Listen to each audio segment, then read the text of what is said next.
เห็นฝรั่งแต่เบาลังบ่ฮู้ภาษาอังกฤษผ่านมาได้ฮู้แต่เดี๋ยวนี้ลืมนะ Can you speak Lao No, I cannot speak Lao. Sorry, only Swahili and Kopchai. I can speak English a little Oh, nice. Amazing. นี่ก็เป็นภาพบรรยากาศตอนเช้าเนาะอยู่ที่ตลาดเมืองลาเครื่องนมไซนะซึ่งว่าตลาดนี้เขาเจ้าก็จะค่ายเป็นประเภทของกินเนาะแล้วก็จะมีค่ายเสื้อผ้าอยู่ซองฝากข้างเลยเนาะซื้อข้าวเหนียว 5,000 แล้วก็ซ่านี่10,000เนาะเป็นอาหารเช้าตอนนี้บ่าวลังก็ออกจากตลาดเช้าเป็นตลาดอยู่เมืองลานะบ่าวลังจะไปวัดพระเจ้าสิงห์คำเนาะ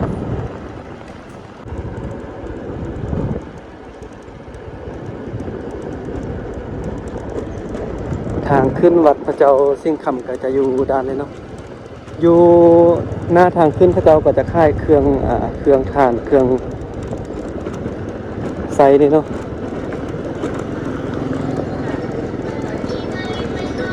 มีห้านค่ายของกินเลยมีห้านเฟอห้านอาหารเนาะอยู่ตหน้าทางขึ้นวัดนี่นะมีเครื่องสักการะบูชามีเครื่องถ่านนะ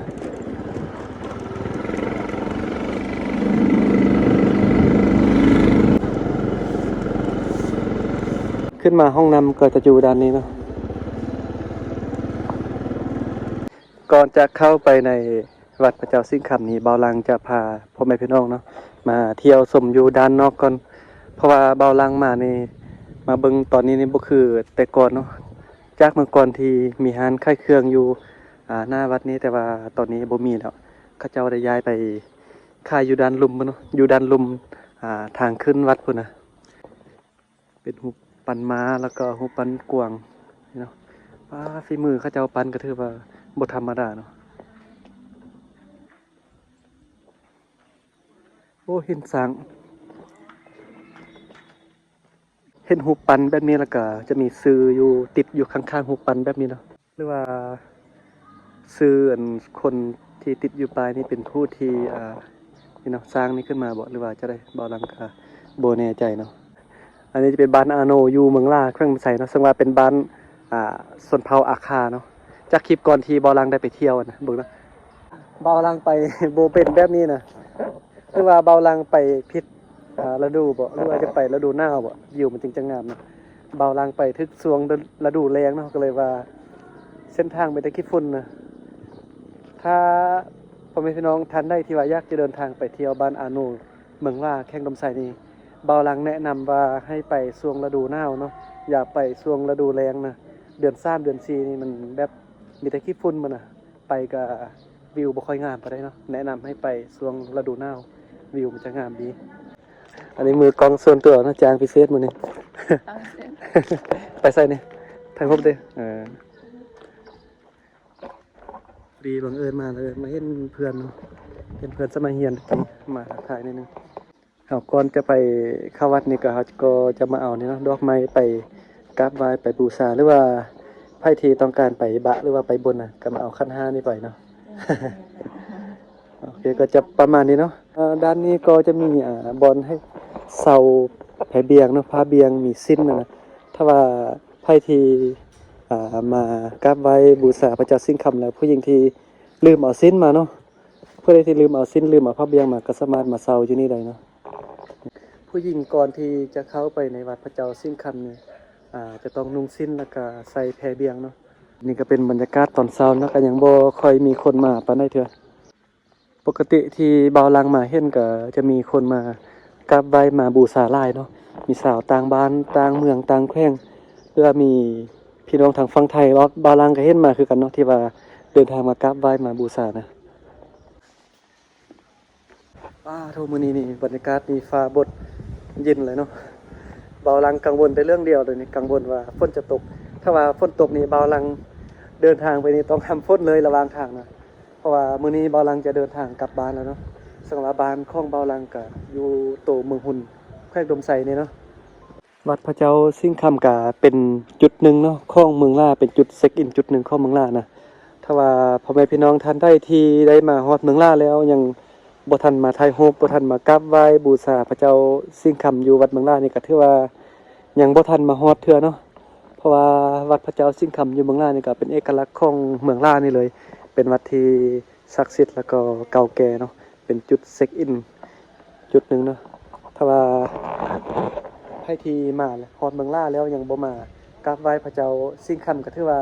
ยังบ่ทันมาฮอดเมืองล่าเทื่ออยู่ด้านนี้ก็จะมีพระอันประจำวันเกิดเนาะส่วนเบาลังนี่เกิดวันพฤหัสเนาะนี่อยู่บนนี้เนาะถ้าว่าฮอดบุญสงกรานต์นี่เขาเจ้าจะเอาพระเจ้าสิ่งคำเนาะมาไว้อยู่ห้อส่งนี่เนาะห้อส่งพระเจ้าสิ่งคำนี่นะมาไว้นี่แล้วก็พากันส่งนำพระเจ้านะเดือน4เนาะยามบุญสงกรานต์นี่พาทุกคนนี่มาบักหลายๆนะเต็มเลยนะบรรยากาศนี่คึกคืนแล้วก็ม่วนหลายนะอยู่วัดพระเจ้าสิ่งคำนี่นะส่วนหลายเบาลังมาก็มักเห็นนั่นพี่น้องทางฝั่งไทยเนาะมักมากราบไหว้มาบูชาตลอดเลยนะเบาลังเอาดอกไม้คู่หนึงเนาะคู่หนึงนี่ก็10,000กีบเนาะ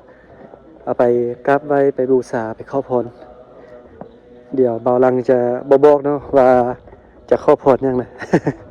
ทุกครั้งที่มฮอดเบิ่งล่านี่เขาต้องมากราบไหว้มาขอพรเนาะเพราะว่าวัดพระเจ้าสิ่งคำนี่ก็เป็นวัดหนึ่งเนาะที่ว่าเก่าแก่แล้วก็มีความศักดิ์สิทธิ์หลายมีความมีคนหลายคนนะให้ความศรัทธานะ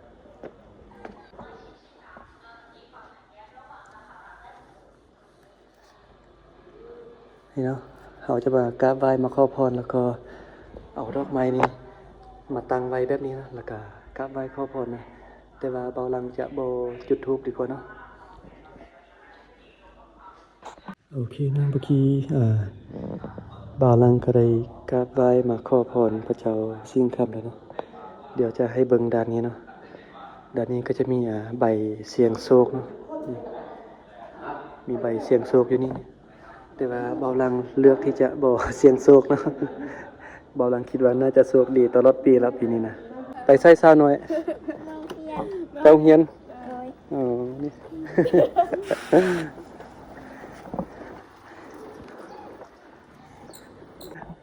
เดี๋ยวบอลังจะให้มาเบิ่งอันจุดเช็คอินหน่อยหนึงกันบอลนี้เนาะเป็นบอลที่มักมาถ่ายรูปนะเป็นจุดเช็คอินว่าเฮานี่มาฮอดแล้วฮอดเมืองล่านี่บอลนี้เนาะ นี่วันนี้จะเขียนเป็นหนังสือลาวกับภาษาอังกฤษเนาะฮอดแล้วเมืองล่าเนาะเราต้องมาเช็คอินอยู่นี่เนาะให้หมู่ครูให้เพื่อนเห็นเนาะถ่ายรูปลงเฟซว่าเฮามาฮอดเมืองล่าแล้ว โอ้เบาลังเห็นเต็มนี้แบบนี้เลยคิดไอเดียออกมาเลยเบาลังคิดว่าถ้าได้มาเมืองล่าสุดหน้านี่ถ้าว่าเบาลังบอยานนี่เบาลังคิดว่าจะเอาเต็นท์มากางนอนแบบนี้เนาะแต่บ่ฮู้ว่าจะกางเต็นท์นอนได้หรือบ่เดี๋ยวเทื่อหน้าเนาะถ้าว่าเบาลังจะมากางเต็นท์นอนนี่เบาลังจะไปขออนุญาตจากผู้ที่เบิ่งแย่งเท่านี้เนาะว่าสามารถกางเต็นท์นอนได้หรือบ่นะถ้าว่าได้นี่เนาะเบาลังจะมากางเต็นท์นอนฮัลโหลสบายดีโอ้ เห็นฝรั่งแต่เบาลังบ่ฮู้ภาษาอังกฤษผ่านมาได้ฮู้แต่เดี๋ยวนี้ลืมนะ Can you speak Lao No, I cannot speak loud. Sorry. Only Swaidi and Kopchai. สบายดี and ขอบใจ And supply. อ๋อ Very important word. I can speak English a little Oh, nice. Very nice. and what's your name My name is Johanka. Johanka Johanka. Nice to meet you. What's your name? My name is Lang Lang. เมื่อกี้เขาจะเอาส่วนเบาลังลมเบาลังบ่ฮู้นะเบาลังบ่ฮู้ภาษาอังกฤษเก่งเลยเนาะเขาจะว่าอยากจะไปบ้านอาคาเนาะแต่ว่าเบาลังก็บ่ฮู้จะอธิบายแบบใดดีเนาะ Thank you Thank you. ว่าเขาจะอยากไปเที่ยวอยู่บ้านอาคานะเบาลังก็ไปบ้านอาคามาผู้ดีนะเนาะผู้ดีห้าก็ลงมาเมื่อวานนี้ไปบ้านอาโนนะเป็นสุดภาวอาคานะเขาจะว่าอยากไปเที่ยวอย่างนั้นเขาจะเห็นป้ายโฆษณานะแต่ว่าเบาลังคิดว่าแบบ ถ้าเขาไปช่วงนี้เขาจะลาบเลย เพราะว่าช่วงนี้มันมีขี้ฝุ่นไล่นะถ้าว่าไปช่วงฤดูหนาวนี่โอ้บรรยากาศในวิวนี่สุดยอดงามเลยเนาะเห็นนักท่องเที่ยวส่งคนแต่หน้าเสียดายที่เบาลังแบบบกเก่งภาษาอังกฤษนะบ่ฮู้ภาษาอังกฤษสว่าผ่านมาตอนเป็นนักเรียนนี่ก็ล่มภาษาอังกฤษได้อยู่แต่ว่าเบาลังบ่ได้เว้ามาประมาณ10ปีแล้วเนาะบ่ได้เว้าภาษาอังกฤษนี่ก็เลยว่าลืมนะปะมาได้ประมาณ10ปลายปีบ่ได้เว้าบ่ได้เรียนบ่ได้ฝึกซ้อมก็เลยลืมเบาลังอยากจะอธิบายว่า ถ้าจะไปช่วงนี้นะมันเส้นทางลำบากบ่อยากให้ไปเทื่ออยากให้ไปช่วงฤดูหนาวนะเบาอะไรอธิบายแบบนี้แต่ว่าบ่สั่งเรานะแล้วก็เลยว่าใช้แอปแปลภาษาแปลเอาเนาะแต่ก็วุ่นวายนิดนึงมื้อนี้ก็ฟ้าบดเนาะลมหนาววันนี้บ่แดดร้อนคือเมื่อวานนี่มื้อวานนี่แดดร้อนเนาะ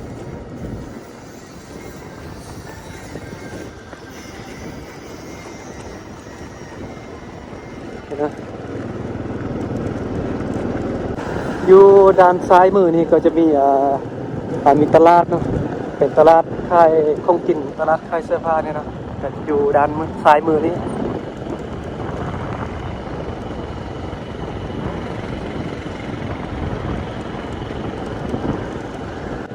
อยู่เที่ยวตลาดนี่ก็จะเป็นจุดใจกลางเมืองลาเนี่ยเนาะตอนนี้เบาลังก็ได้ขี่รถออกมาจากเทศบาลตัวเมืองลาเนาะกำลังมุ่งหน้าไปเมืองไซแล้วก็ไปเมืองหุ่นเนาะไปบ้านของเบาลังเนาะมื้อนี้เบาลังก็จะกลับบ้านเนาะระยะทางที่เบาลังจะขี่รถจากแบบนี้กลับบ้านคนเดียวก็ประมาณ100ปลายกิโลเนาะซึ่งว่าคลิปนี้ก็บ่ยังไรเนาะมื้อนี้ก็พาพวกพี่น้องเนาะมาเที่ยวเทศบาลตัวเมืองลาแล้วก็มาเบิ่งมากราบไหว้พระเจ้าสิงห์คำเนาะอยู่วัดเมืองลาเนาะคลิปต่อไปเบาลังจะไปถ่ายคลิปก็ฝากติดตามเบิ่งคลิปต่อไปเด้อเดี๋ยวคลิปนี้เบาลังจะขอตัวจบคลิปเพียงเท่านี้เนาะ